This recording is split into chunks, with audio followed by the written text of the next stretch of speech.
Grammar नया पढ़ेंगे। Assertive. अब प्रश्न है किसका असर्टिव, कैसा असर्टिव। डोंट वरी, आप थोड़ा लास्ट तक वीडियो तक बने रहें। सारे असर्टिव जितने भी प्रकार हैं, जो भी नियम है, एक एक करके सारे कंसेप्ट आप क्लियर कर दूंगा आपको। सबसे पहले असर्टिव, आप ये सेंटेंस के प्रकार में पढ़ चुके हैं। 5 प्रकार के सेंटेंस हुआ करते हैं। Assertive, interrogative, exclamatory, imperative and objective. 5 हुए। अब ये असर्टिव को छोड़कर बाकी चारों हैं। कौन कौन से? Interrogative, exclamatory, imperative, objective. इन्हीं को हम असर्टिव में बदलेंगे। असर्टिव होता क्या है? असर्टिव का जरा ध्यान देना। असर्टिव का नाम होता है डिक्लेरेटिव सेंटेंस भी बोलते हैं, और इसको हम स्टेटमेंट भी बोलते हैं। एग्जाम में आपके स्टेटमेंट भी करके आता है। जब ध्यान देंगे इसको, स्टेटमेंट जब भी बोलेगा समझ लेंगे कि हम असर्टिव करने वाले हैं। ठीक है।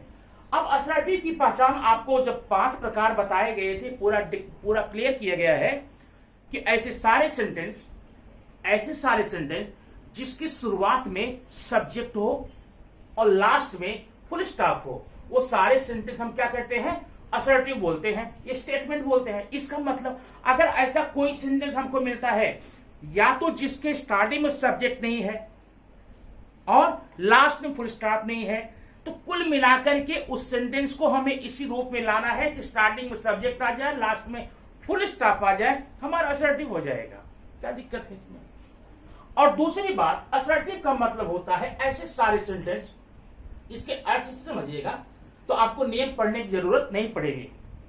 इसका अर्थ ये होता है ऐसे सारे सेंटेंस जिसको बोलने में, जिसको बताने में हमारे चेहरे पर किसी भी प्रकार का एक्सप्रेशन नहीं आता, कोई भाव उभर कर नहीं आता। अब एग्जाम्पल, जैसे मैं प्रश्न बोलूं, where are you going, where are you going, तो ऐसा बोलते समय आपके हाव भाव में भी क्वेश्चन मार्क आना चाहिए, क्वेश्चन का भाव दिखना चाहिए। इसका मतलब अगर मेरे द्वारा बोले गए क्वेश्चन को अगर आपने सुना नहीं, लेकिन मेरे एक्सप्रेशन को, मेरे हाव भाव को देख करके आप ये समझ सकते हैं कि सामने वाला क्वेश्चन पूछ रहा है, सामने वाला कोई क्वेश्चन ही पूछ रहा है। ठीक है, ठीक है। वो लिखा हुआ सेंटेंस है, तब तो आप देखेंगे क्वेश्चन मार्क है ना। बोलने में कैसे समझेंगे? बोलने से हाव भाव पड़ जाएंगे। अब जैसे मान लिया मैंने कहा एक्सक्लेमेटरी सेंटेंस के लास्ट में एक्सक्लेमेटरी साइन होता है। अब जब ये सेंटेंस आपको लिखा हुआ मिलेगा तब तो आप समझेंगे। मैंने कहा हाउ नाइस यू है, हाउ नाइस पेन यू है। अब इस सेंटेंस आप कैसे पहचानेंगे इसमें एक्सक्लेमेटरी साइन लगा हुआ है? कैसे पहचानेंगे? हमारे भाव को देख करके, एक्सप्रेशन को देख करके। समझ में आया ना? इसका मतलब असर्टिव सेंटेंस का मतलब होता है ऐसे सेंटेंस जिसको बोलने में किसी भी प्रकार के एक्सप्रेशन की जरूरत नहीं पड़ती। तो वही हम करेंगे भी। आइए देखते हैं। सबसे पहले हम पढ़ेंगे एक्सक्लेमेटरी से असर्टिव कैसे बनाए। एक्सक्लेमेटरी टू असर्टिव बहुत सिंपल है, ध्यान देखना। मैंने एक सेंटेंस देखा, what a nice pen you have। ये आप देखना, यहां पर 2 सेंटेंस में यहां पर लूंगा। दूसरा है how tall tree it is. यहां पर हमने 2 सेंटेंस लिए हुए हैं, दोनों के दोनों क्या है? एक्सक्लेमेटरी है। इसको आपको असर्टिव बनाना है। अब पहले हम नियम देख लें। जब भी आपको एक्सक्लेमेटरी सेंटेंस दिखाई दे, लास्ट के 2 वर्ड आप लेंगे। कौन से 2 word? Subject and helping verb. Subject and verb, बात समझना। सब्जेक्ट और हेल्पिंग वर्ब या सब्जेक्ट और वर्ब। लास्ट में क्या है? You have. अब आप इसको स्टार्टिंग ले लेते हैं कैसे? यहां हम लिखेंगे यू हैव। ध्यान रखना, हर एक्सक्लेमेटरी सेंटेंस को असर्टिव या स्टेटमेंट या डिक्लेरेटिव बनाने के लिए आपको ये नियम अप्लाई करना होगा, आपको ये नियम फॉलो करना होगा। लास्ट के 2 वर्ड आप ले लिए, यू हैव ले लिया यहां पर। अब आ गए स्टार्टिंग में। स्टार्टिंग में व्हाट है, इसको छोड़ करके, व्हाट को छोड़ करके पूरा का पूरा वाक्य लिख डालिए जो बचा हुआ है। क्या पूरा बचा है? A nice pen, a nice pen, और बाद में आप यहां फुल स्टॉप लगा देंगे, आपका बन गया ये assertive. What a nice pen you have, इसका असर्टिव हो गया you have a nice pen. Got it ना? सिंपल। अब जरा इसको देखिए, ये लास्ट में इट इज है, ले लेने यहां पर इट इज हो गया। अब आइए स्टार्टिंग में हाउ छोड़ दिए, ठीक है ना। लेकिन जब आप हाउ इसका सेंटेंस आप पढ़े थे, असर्टिव एक्सक्लेमेटरी आपने देखा होगा, हाउ कब लगाते थे? जब आपके सेंटेंस में वेरी या वेरी का मीनिंग देने वाला कोई वर्ड हो। वेरी है, सो है, टी डबल ओ, टू है, मच है, एलवाई है। इसका मतलब जब आपने इट इज लिख लिया, यहां पर आगे हाउ आपको लेना नहीं है, यहां पर वह वर्ड आपको ऐड करना पड़ेगा। कौन सा वर्ड? वेरी की मीनिंग देने वाला। तो सिंपली हम वेरी लिख लेते हैं, वेरी, इट इज वेरी। अब बाकी जो बचा हुआ है, टॉल ट्री, ये आपका यहां हो गया फुल स्टॉप। इस प्रकार से आपका ये असर्टिव सेंटेंस बन गया। किसका असर्टिव? एक्सक्लेमेटरी का असर्टिव। अब आइए थोड़ा इसमें और टिपिकल बातें देख लेते हैं, अगर आएगा तो आप कैसे करेंगे। ठीक है, वो बड़ा सिंपल है, आप इसको समझे रहेंगे, मैं उसको स्टेप वाइज बताता हूं। सिर्फ कॉन्सेप्ट क्लियर करना, बाकी इसके आंसर को रटने की जरूरत नहीं है। कभी भी किसी भी ग्रामेटिकल पॉइंट के किसी भी आंसर को रटिए मत, रट्टा मत मारिए, समझ लीजिए। अब देखिए, what a tall girl she is. अब देखना, अब आप लोग सोच रहे होंगे इसमें कौन टिपिकल बात है? हाँ, सच बात है, मैंने सेंटेंस पहले जैसा लिया है, what a tall girl she is. ठीक है, लेकिन कभी कभी ये, अब इसका आंसर आप क्या होगा? शी इज यहां आएगा, शी इज व्हाट को छोड़ करके a tall girl, she is a tall girl, आपका बन गया असर्टिव। लेकिन कभी कभी ये सेंटेंस आपको थोड़ा अधूरा आता है। ये देखिए, ये व्हाट अ टॉल गर्ल, इसका आपको बनाना असर्टिव। अब प्रॉब्लम आपको ये फंसी है, लास्ट के दो वर्ड जो हम लोग लिया करते थे वो तो यहां पर है नहीं, लेंगे क्या? तो कॉमन चीज है भाई, देखो कैसे होगा। व्हाट ए टॉल गर्ल, मान लो यहीं पर, यहां पर क्या मानोगे दो वर्ड? या तो शी इज, या तो इट इज, या तो he is. He is, she is, it is. अब आप लोग सोच रहे हो कौन सा मानूंगा इसमें? सिंपल सी बात भाई, गर्ल है ना, इट इज तो होगा नहीं, ही इज तो होगा नहीं, सी इज ही होगा। इसका मतलब यहां पर सी इज होना चाहिए था, तो आप ले लेंगे सी इज। हो गया। आगे स्टार्टिंग में a tall girl, full stop.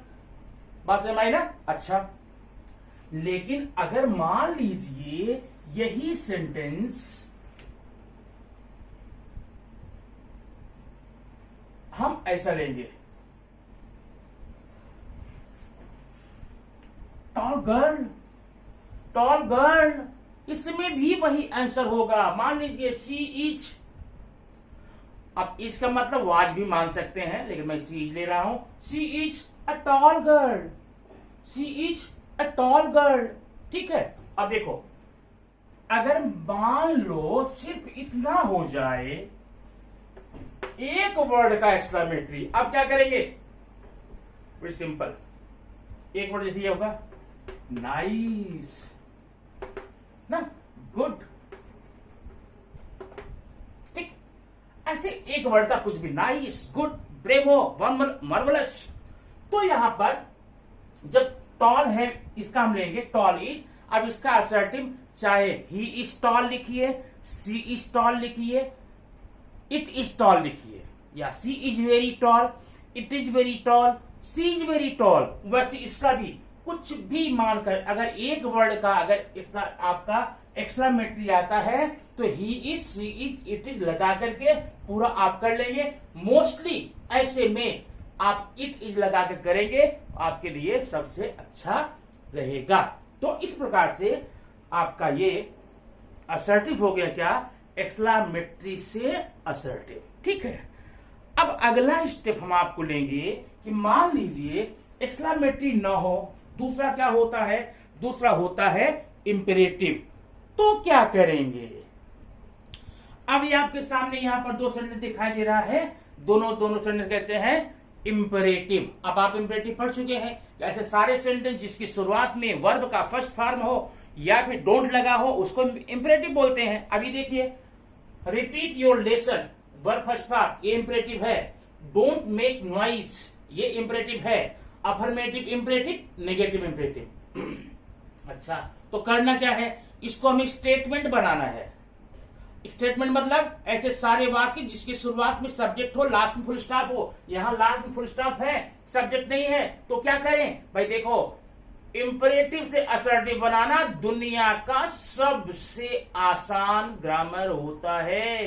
कैसे, देखिए, जब भी आपको इंपेरेटिव मिले, जब भी, कभी भी, कहीं भी, किसी एग्जाम में, आप स्टार्टिंग में लगा लो सिंपल, ये फिक्स है, ये चेंज नहीं होगा। यू शुड, क्या लगाएंगे, यू शुड। कभी भी इंपेरेटिव सेंटेंस मिलेगा, अगर उसका आपको असर्टिव बनाना हो तो शुरू में पहले आप ये दो वर्ड याद रखना, यू शुड लिख करके पूरा सेंटेंस बिना किसी चेंजिंग के लिख करके फुल स्टॉप लगा लो, हो गया आपका। क्या होगा, you should repeat your lesson, ये आपका बन गया फुल स्टॉप, बन गया असर्टिव सेंटेंस, बन गया स्टेटमेंट। ठीक ना, repeat your lesson, you should repeat your lesson, आपका बन गया असर्टिव। अब इसका क्या करें, डोंट मेक नॉइज, ये भी बहुत आसान है, बस एक काम इसमें करना, यहां डोंट लगा हुआ है ना, तो यू शुड के बाद में नॉट लगा लेना। ये देखना, यू शुड नॉट, नॉट क्यों लगाएंगे, क्योंकि नेगेटिव है। इसका मतलब अगर अफर्मेटिव इंपेरेटिव होगा तो वहां पर यू शुड लगा के पूरा सेंटेंस लिख लीजिएगा, और नेगेटिव होगा तो यू शुड नॉट लगाकर। जब यू शुड नॉट लगाएंगे तो इसको मत लेना, डोंट को नहीं लेना है। You should not make noise, ये आपके दो सेंटेंस हो गए, क्लियर ना। तो देखिए, अब इसमें सब्जेक्ट भी आ गया, लास्ट में फुल स्टॉप भी है, सब्जेक्ट भी है, फुल स्टॉप भी है, बन गया आपका ये असर्टिव। किसका असर्टिव, इंपेरेटिव का असर्टिव। इस प्रकार से आपने आज दो असर्टिव देख लिया है। कौन कौन से दो असर्टिव देख लिया है, पहला एक्सक्लामेटरी को असर्टिव कैसे बनाएंगे, और दूसरा इंपेरेटिव को असर्टिव कैसे बना सकते हैं। ठीक ना, अभी आपको पढ़ना क्या है, एसनो टाइप का असर्टिव और डब्ल्यू टाइप का असर्टिव। अगर उसको हम इसमें ऐड करने जाते हैं तो आपके लिए वीडियो थोड़ा सा बड़ा हो जाएगा, आपको ज्यादा देर तक देखना पड़ेगा, शायद कंसंट्रेट न कर पाए। तो आपके लिए वीडियो इंटरेस्टिंग हो, बोरिंग ना हो, इसके लिए आपके लिए यह वीडियो मैं यहीं पर समाप्त करता हूं, और ये वीडियो आपको समर्पित करता हूं।